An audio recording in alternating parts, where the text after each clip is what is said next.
Everyone, నేను non veg కర్రీస్లో చేసే masala powder చూపిస్తున్నాను. దీనికోసం 2 టేబుల్ స్పూన్ ధనియాలు, 1 టేబుల్ స్పూన్ జీలకర్ర, హాఫ్ టీ స్పూన్ సోంపు యాడ్ చేస్తున్నాను.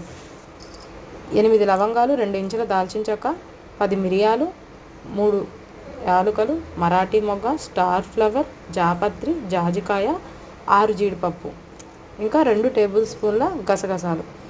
ఇవి 1 కేజీ చికెన్, మటన్ దేనికైనా కరెక్ట్గా సరిపోయే కొలత. వీటన్నిటిని డ్రై రోస్ట్ చేసుకోవాలి. ఈ రెసిపీని మన సబ్స్క్రైబర్ నీలిమా గారు అడిగారు.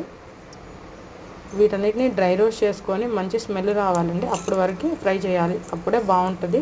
కూర కూడా ఎక్స్ట్రా టేస్ట్ వస్తుంది. సరిగ్గా ఫ్రై అవ్వకపోతే మంచి టేస్ట్ రాదు. ఇవి చల్లారిన తర్వాత పౌడర్ చేసుకోవాలి. పౌడర్ చేసుకొని మనం chicken fry, mutton fry, prawns fry అన్నిట్లో వేసుకోవచ్చు. అదే వాటర్ యాడ్ చేసి స్మూత్ పేస్ట్ లాగా చేసుకుని chicken curry, mutton curry, prawns curry అన్నిట్లో యాడ్ చేయొచ్చు. మీకు ఈ వీడియో నచ్చితే లైక్ చేయండి. మా ఛానల్కి సబ్స్క్రైబ్ చేయండి.